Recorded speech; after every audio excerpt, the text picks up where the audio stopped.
دا میاشت د فروری میاشت ده. په دې میاشت کې خلک د کشمیر د مسلمانانو سره هغه د اظهار یکجهتۍ مظاهره کوي چې هلته کې مسلمانانو سره ظلم کیږي، هغې سره زیاتۍ کیږي، شپه ورځ هغې باندې ظلمونه کیږي، چرته هغې په جیلونو کې پراته دي، چرته ماشومان پکې یتیمانان شولو، چرته پکې زنانه کونډې شوي، چرته پکې رونه بیرونو شو، چرته پکې د کورونو نه خلک بهر شو، څوک په کورونو کې محصور دی، څوک پکې څو ورځې د لوږو د لاس هغې د نهارۍ د وجې نه د لوږې د وجې نه هغې وفات شو، د هغې زندګۍ ختمې شوې. نو خلک راباسي احتجاجونه کوي چې موږ د کشمیر د مسلمانانو سره ولاړ یو، د هغې د ظلمونو موږ مذمت کوو، هغې سره چې څوک ظلم کوي. راشه لږ خدا وګوره دا ظلم څوک کوي. مسلمانان تا باندې ظلم څوک کوي، تا باندې نن غلبه د چا ده، تا سره زیاتې نن څوک کوي؟ هغه انډیا بھارت تا باندې ظلم کوي. او افسوس دا دی تا باندې چې کوم کس ظلم کوي هغه غوا ته خپله مور وایي، تا باندې چې څوک ظلم کوي هغه د غوا امتیاز ایسکي، هغه کس تا باندې ظلم کوي، هغه کس تا په جیل کې اچوي مسلمان است. دا افسوس په دې باندې دی چې هغه کس تا پسې راپاسېدو او ستا لاسونه یې وتړل چې هغه بوټو ته سجدې کوي، هغه کاڼو ته سجدې کوي، هغه ځناورو ته سجدې کوي، ته خو یو اله ته سجده کوي، ته خو هغه ذات ته خپل رب وایي چې هغه د اسمان ودرولی دی، هغه د ټول ځمکو او د اسمانونو کائنات د دې نظام چلی، او ته خو هغه چا د خپل رب وایي، هغه چا ته د خپل سر په سجده باندې لګې چې د حضرت آدم علیه السلام نه واغله تر قیامته پورې دا کائنات هغه په خپل نظام خپل کنټرول کې اخیستې دی. ته هغه یو رب ته سجده لګې، او ته خو هغه ذات ته سجده لګې چا چې هغه وخت کې دعوه کړې وه د فرعون انا ربکم الاعلی، هغه ذات ولګېد، هغه فرعون یې غرق کړو. چا چې په دنیا باندې بادشاهي کوله، چا چې د الله مقابله کوله، وی زه رب یمه، زه خدای یمه، او تاسو د هغې الله ته سجده مه لګوئ، د هغې الله عبادت مه کوئ. الله ورسره څه وکړل؟ الله په دریاب کې لاګو کړو، الله په دریاب کې سره د خپله لښکره غرق کړو. هغه نمرود او هغه قارون چې د هغې لویه دبدبه وه، قرآن کریم کې الله د هغې بیان کوي. ان قارون کان من قوم موسی فبغى عليهم وآتیناه من الکنوز ما ان مفاتحه لتنوء بالعصبة اولی القوة. الله فرمایي دومره خزانې وي چې د هغې خزانو چابیانې به یو لوی جماعت اوچتولی شوي، دومره ډېرې خزانې وي، لیکن چې کله د الله سره دشمني شروع کړه، الله څه فرمایي؟ فخسفنا به وبداره الارض. الله فرمایي ما په ځمکه کې دننه باسو، ما په ځمکه کې غرق کو، ځکه د الله مقابله شروع کړله. د الله سره څوک مقابله کولی شي؟ بیا په الله باندې چې د چا ایمان وي د هغه به څوک مقابله وکړي؟ راشئ د هغې صحابه کرامو دور وګورئ که نه، جنگ بدر مقده غزوه بدر دی. عبدالرحمن ابن عوف رضی الله عنه فرمایي وی زه صف کې ولاړ یم، یو طرف ته صحابه کرام، بل طرف ته صحابه کرام، لیکن چې کله خپل خوا ته یو طرف ته وګورم ښي طرف ته یو ماشوم نوجوان ولاړ دی، بل طرف ته وګورم ګس طرف ته هم یو ماشوم نوجوان ولاړ دی. ما سره غم شو، الله دا خو د دشمن مقابله ده، مخامخ خو ابو جهل د تورو په شرنګار کې را روان دی، د هغې سره اسلحه هم زیاته ده، سورلۍ ورسره هم زیات دي، افراد ورسره هم زیات دي، 1000 کسان دي، او مسلمانان خو ډېر کم تعداد کې 313 تعداد، بیا ورسره اسلحه او نیزې او تورې ورسره هم نشته دی، او یو طرف ته ماشوم دی، بل طرف ته ماشوم دی. الله نن زما مدد وکړي. کاش او افسوس چې یو نوجوان یو قوي دلته زما خواته ولاړ وي، یو طاقتور مجاهد زما ښي طرف ته ولاړ وي، یو طاقتور مجاهد زما ګس طرف ته ولاړ وي، نو کم از کم زما مدد خو به یې کړی. دا ماشومان به ماله څه وکړي؟ وي دا خبره دا زړه کې مې دا سوچ راغی، دا فکر دی غم کې غمجن یما دی. دا کم ماشوم چې زما ښي طرف ته ولاړ دی، وي هغه زما دا لاس ونیسو، وي ما ته وایي چې چچا جانه ما ته ابو جهل وښایه. وی زه دې تپوس کم بچیا ابو جهل ته څه وی؟ وی ما ته وایي چې ما اورېدلی دي چې ابو جهل د هغه بدترین کس دی چې زمونږ پیغمبر پسې کنځلې کوي، زمونږ په دین پسې ردې بدې وایي. نو زه ورته وامه بچیا ته به ابو جهل سره څه وکړي که زه درته وښایمه؟ نو دی ما ته وایي دا ماشوم بچی هغه وخت کې د ایمان جذبه وه، دا ماشوم بچی ما ته څه وایي؟ ای چچا جانه وی که ما ته فتح ولګېدله او د ابو جهل ما ته چا وښودو، نو وی هغه وخته پورې به زه د ابو جهل نه جدا کېږم تر څو پورې چې مې یا دا ابو جهل مردار کړی نه وي یا په خپله باندې شهید شوی نه یم. وی چې کله د یو ماشوم ما ته دا خبره وکړه زما زړه ته تسلي میلاوه شوه. وی بل طرف ته هغه بل ماشوم زما دا بل لاس ونیسو، وی ما ته وایي چې چچا جانه ما ته ابو جهل وښایه. وی زه ورته وامه بچیا ابو جهل ته څه وی؟ دی ما ته وایي وی ای چچا جانه وی که تا ما ته د ابو جهل وښودو، وی تر هغې پورې به د ابو جهل نه جدا کېږم نه تر څو پورې چې مې یا د ابو جهل مردار کړی نه وي یا په خپله شهید شوی نه یم. وی زما زړه ته ډېره تسلي میلاوه شوه. وی ابو جهل مخامخ را روان دی، یو طرف ته لښکر دی، بل طرف ته لښکر دی، تورې ورسره، نیزې ورسره، لوی اسلحې ورسره دي، مخامخ را روان دی. ځینې ماشومانو ته وامه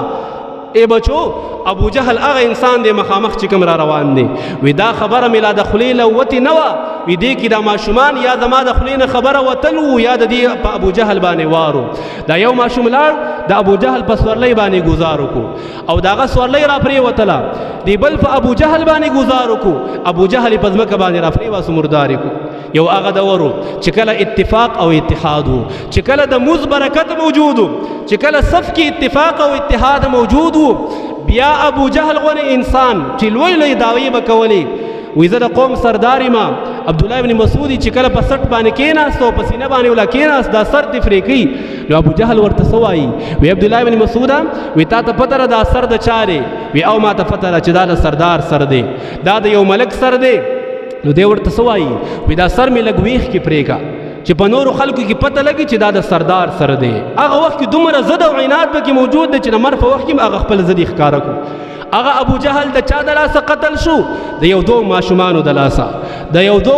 عمره نوجوانانو د لاسه هغه ابو جهل قتل شو، هغه مردار شو. دا هغه وخت کې اتفاق او اتحاد موجود. نن چې هغه اتفاق او اتحاد ختم شو،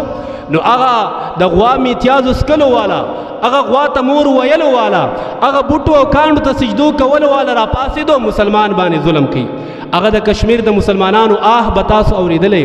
د هغې چیخ او پکار به تاسو اورېدلی، هغې د سترګو اوښکې به تاسو لیدلي، هغې نن چغې اوازونه کوي. کاش الله چې نن د هغې صحابه کرامو دور موجود وي،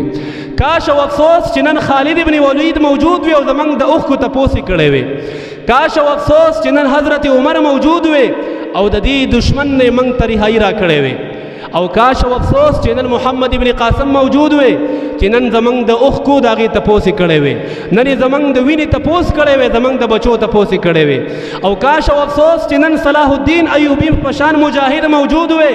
چې د کشمیر د مسلمانانو مدد یې کړی وي، د هغې د اوښکو تپوس یې کړی وي، د هغې د یتیمانانو بچو تپوس یې کړی وي، د هغې د تورسرو د خویندو میندو تپوس یې کړی وي. او افسوس په دې باندې تېر مې واورېدل یو کس ویل، وی د عافیه صدیقه چې کومه د کافرو په تسلط کې ده، د هغې په جیل کې ده، نو هغې مطالبه کړې ده چې دا د نور سزا نشي برداشت کولی، دا اوس بوډۍ شوې ده، نو د دې خور موږ له راکړئ چې دا باقي سزا موږ د دې خور له ورکړو. هسې د مسلمان دپاره د افسوس مقام دی او که نه دی چې ستا یوه خور، ستا یوه مور تورسرې د پاکستان د مسلمانانو د ملک، د مسلمانانو د حکمرانانو د لاندې، هغه نن د کافرو په تسلط کې ده، هغه په ظلم او تشدد باندې ستړې شوه او بوډاتوب ته ورسېده، نو هغې مطالبه وکړه چې د دې بله خور راکړئ چې دا باقي سزا موږ هغې له ورکړو. د مسلمان دپاره د افسوس مقام دی که نه دی؟ د مسلمان دپاره په ځمکه کې د ښخېدو مقام دی او که نه دی؟ مسلمانه تعالی خو د دې ژوند نه مرګ ښه دی چې ستا په خور او په مور باندې داسې ظلمونه کېږي، هغې چیخ او پکار کې الله چې زموږ د اواز څوک واوري.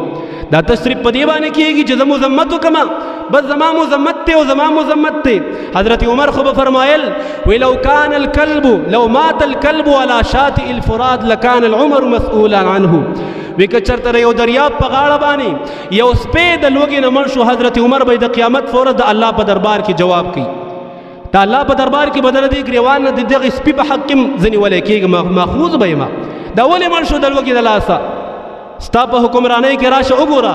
ستا په پاکستان کې اسلامي ملک کې وګوره څومره مسلمانانو سره ظلمونه کېږي، څومره د لوږې د لاسه هلاک شو، نن د هغې تپوس نشته دی. او ما ورته وایو که نه کشمیر دا زموږ شهرک دی، دا د پاکستان شهرک دی.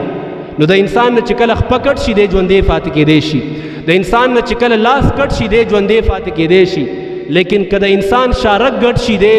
دا ژوندی نشي پاتې کېدلی. کشمیر که د پاکستان نه کټ شو، پاکستان نه پاتې کېږي، دا د یو بل سره لازم او ملزوم دی. او دا د هر پاکستانی د هر شهري آواز دی چې کشمیر دا زموږ شهرک دی او د کشمیر خلق دا زموږ رونه دي. رسول الله صلی الله علیه وسلم فرمایلی المؤمنون کرجل واحد ان اشتکا عینه اشتکا کله و ان اشتکا رأسه اشتکا کله. وی ټول مسلمانان دا پشان د یو بدن دي، ټول مسلمانان ټول مؤمنان دا پشان د یو رجل واحد دي، دا پشان د انسان د یو بدن او د یو جسد دی چې کله د سترګې ته تکلیف وي ټول بدن هغه تکلیف هغه درد محسوسوي چې کله د انسان په سر کې تکلیف وي دا ټول بدن هغه سر هغه درد هغه تکلیف محسوسوي چې زما په ټول بدن کې تکلیف دی نن که مسلمان که هغه کشمیر کې دی هغه سره ظلم کیږي هغه سره زیاتې کیږي زما استاد لکه به درد وي زمنګ رشتہ د لا اله الا الله دا کشمیر سره زمنګ رشتہ دا د لا اله الا الله افغانستان سره زمنګ رشتہ دا د لا اله الا الله دا فلسطین سره زمنګ رشتہ دا د لا اله الا الله د عراق سره زمنګ رشتہ دا د لا اله الا الله او دغه رنګ د نور مسلمان ممالک سره زمنګ رشتہ دا د لا اله الا الله دا مویا چې دا په هغه باندې ظلم کیږي دا مویا دا ظلم خو افغانستان کې کیږي دا مویا دا ظلم خو فلسطین کې کیږي نه دا ستارور دی انما المؤمنون اخوه ټول مسلمانان دا د یو بل رونه دي چې کله ستا پرور باندې تکلیف وي ته تپوس کې چې کله ستا پرور مسلمان باندې تکلیف وي ته تپوس کې نو دا هغه مسلمان تپوس بم کې دا بنوي چې دا مشرق کې اوسېږي دا بنوي چې دا مغرب کې اوسېږي دا بنوي چې دا په پلانکی ځای کې اوسېږي دا بنوي چې دا په پلانکی ملک کې اوسېږي دا ستارور دی نو هغه کافر نن را پاسېدو او مسلمان باندې حمله شروع کړي ځکه د مسلمان اپس کې اتفاق او اتحاد ختم شو او بیا د افسوس خبره لویه د دین هغه دا ده چې زموږ نوجوانان شپه ورځ د هغې انډیا د هغې دشمن فلمونه ګوري که نه ګوري انډیا والا ګانې ګوري که نه ګوري کم از کم که موږ کې قومي غیرت وي اسلام خو لا فریده مسلماني خو فریده که په موږ کې قومي غیرت وي نو په پاکستان کې به د انډیا ګانې ولې چلېدلې پاکستانی نوجوان د مسلمان بچی به ولې د انډیا فلم کتو هغه خو ستا دشمن دی ستا وینس کی ستا بدن نه برداشت کی ستا وجود نه برداشت کی ستا بچی یتیمانان کړل ستا خویندې میندې کونډې کړلې د هغې سره یې ظلمونه وکړل او تنن چې کله په کټ کې سملي هینفریانې بیکونه په غوږ کې ورکړي نن د انډیا فلم ګوري نن د انډیا تصویران ګوري او د دین لالوی خبره سکه چې زما استاد د نوجوانانو لباس هم د هغې انډیا د فلمونو د هکټرانو یې که نه نن سبا چې ماشوم چې کله ویښته جوړی نو د شپې نه فلم کتلی د شپې نه ډرامه کتلی چرته د یو فلمي هکټر د هغه ویښتې کتلی چې د هغه څنګه ویښته دي سبا چې کله چاپ ته لاړ شي نو موبایل راوالي نو چاپ والا ته نه یې ته وایي ماله داسې ویښته جوړ کړه د دې پلانکي ډم او د پلانکي فلم والا هکټر چې څنګه ویښته دي هغه ویښته ماله جوړ کړه تا دپاره سنت طریقه موجود نه وه قرآن کریم کې تا دپاره څه طریقه نه وه رسول الله تا ته څه د ویښتو طریقه نه وه ښودلې او کپړې چې جوړوي نو کپړونه د یو فلم به وګوري یا به ډرامه وګوري هغې له به تصویر وباسي سبا به ټیلر ته لاړ شي ماله داسې کپړې جوړې کا ماله داسې پرتوک جوړ کا داسې راله کمیس جوړ کا بیګا مې فلم کتلی دی بیګا مې ډرامه کې داسې کتلی دي او چې کله ګیره کله کوي نو چې کله چاپ ته لاړ شي نو هلته به م ګوري د فلم کې به یې کتلي یا به یې ډرامه کې کتلي هغې کې به یې کرښې کتلي هغې کې به یې داسې ګولونه کتلي چې په ګیره کې ګولونه جوړ کړي دا د سنت طریقې ګستاخي ده او که نه ده نن په سنتو طریقو پسې پشاړې شروع دي رسول الله صلی الله علیه وسلم د بیت الخلا نه راواله تر د مسجد ته د راتلو پورې ټولې طریقې تا د ښودلي دي الله فرمایي یا ایها الذین آمنوا ادخلوا فی السلم کافه اسلام کې پوره داخل شئ د ویښتو طریقه په اسلام کې موجوده ده ولې هغه طریقه نه کې ته ولې د یهودو په طریقې پسې روانې ولې د خپل دشمن طریقې پسې روانې ولې د انګریزانو په طریقې پسې روانې تا دپاره سنت طریقه په کپړو کې موجوده ده ته ولې کپړې د انګریزانو په طریقې باندې جوړی ته ولې د فلمونو د هکټرانو د ډرامو د هکټرانو په طریقې باندې کپړې جوړی ته ولې هغه لباس تا اختیار کو چې کم د غیرو لباس دی مسلمان اتفاق او اتحاد ختم شو ځکه د مسلمان نظریه هغه د غیرو نظریه جوړه شوه د مسلمان سوچ فکر ته د فیرنګي سوچ فکر دننه شو نو مسلمان کې اتفاق او اتحاد ختم شو هغه د صف اختلاف هغه د صف اتفاق چې هغه په اختلاف باندې بدل شو هغه د صف او د مسجد اتفاق او اتحاد چې هغه په افتراق باندې بدل شو او دا خلاصه کې دا خو دنیوي خبرې دي نن سبا د دین په جامه کې خلک راو باسل چې ستا په مسجد کې په سب کې اختلاف جوړول غواړي تا ته به راشي دا موز چې کوم 1400 کاله له مخکې نه موز را روان دی دا موز دې ټیک نه دی دا دې غلط دی ته په دې کې لاسونه نه اوچتی ولې دا 1400 کاله مسلمانانو چې کوم موز کړی دا ټول غلط شو دا ټول بخره باندې سوارو دی ټول پړنده باندې سوارو دی پړندو سترګو باندې خپل مشرانو پسې روان دي. ولې دا چرته رسول الله نه دی ویلی؟ نو هغه خلک نن پیدا شو، تا ته په سب کې اختلاف پیدا کو، تا ته مقبره کې اختلاف پیدا کو، تا ته قبر کې اختلاف پیدا کو. قبر کې رته عذاب نه ملاویږي، نو چې عذاب نشته عمل سره فارقه دا مون سره فارقه، نو بیا خو مزیدي بیا خو د اعمالو ضرورت نشته چې قبر کې عذاب نشته. دا هغه د دل په جامه کې خلک پیدا کړل، په فیسبوک باندې ناس، په نیټ باندې ناس، ما او تا ته پته نه لګي چې دا څوک دی.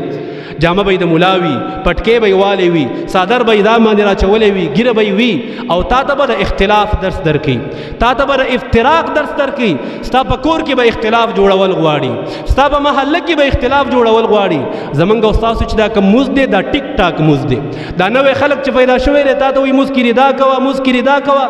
یو سب کې به ولاړ وي، یو طرف ته به چغه وایي، یو طرف ته به یو شان ولاړ وي، بل طرف ته به بل شان ولاړ وي، یو به لاس اوچتوي بل به نه اوچتي. دا ستا په سب کې اختلاف پیدا شو که اختلاف پیدا نه شو؟ دا اوس پورې اتفاق او اتحاد چې را روانو د مسلمانانو، دا ټول مشرکانو، دا ټول کافران تیر شوي دي، دې ته چېرته څه علم نه و حاصل، دا علم خو د مخکې نه راغلی دی که نه؟ دا علم اوس پیدا شو، اوس تا ته وحي راغله که جبریل درته راغی؟ دا علم د احادیث خو د هغې دور نه را روان دي، 1400 کاله دې دی وشو. تبلیغی حضرات ګرځي ما او تا ته د موز تعلیم راکړي، دا موز دی کوه، د موز ډانچه دی برابر کا، د هغې فرایض درته ښایي، د هغې سنت مستحبات درته ښایي. نو هغې به راپاسې را تبلیغي جماعت وایي دا خو د امریکې پیداوار دی، وایي دا خو د یهودو پیداوار دی، دا خو د برطانیې پیداوار دی. هغه خلک چې د ما او ستا خیرخوا دي، هغه خلک چې ما او تا ته موز راښایي، د ما او ستا در ته راځي او کور دروازه راټرکي، راشه موز دی وکړه، راشه د اتفاق او اتحاد ځای مسجد ته راشه، دا موز دی برابر کا، د موز ډانچه دی برابر کا. هغې باندې لاس اوچت کو چې د دین هم خلکو هغه ګمان ختم شي. دوی باندې چې کوم د خلکو اعتماد دی، ښه ګمان دی، حسن ظن پرې هغه ګمان، صحیح ګمان چې دی هغه ته ختم شي، نو دې خلکو کوم اختلاف پیدا کړ. نو نن دغه د اختلاف دور راغلی دی، دغه د اتفاق دور راغلی دی. خپل عقیده باندې به کلک ودرېږو، انشاءالله ودرېږو به که نه. دا کومه نظریه چې زموږ ده دا بلکل ټیک نظریه ده. دا کم موز چې زموږ مشرانو موږ ته ښودلی دی دا بلکل احادیثو کې موجود دی،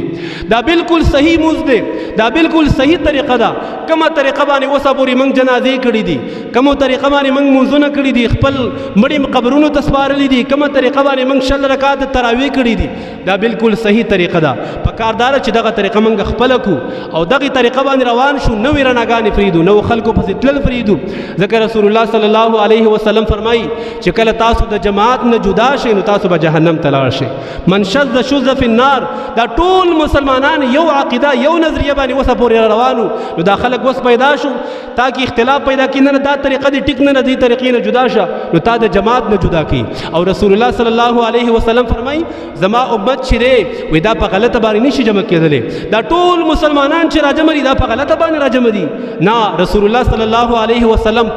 فخر انداز کې وایي وایي د قیامت په ورځ به زه خپل امت باندې فخر کوم چې زما امت ډېر دی،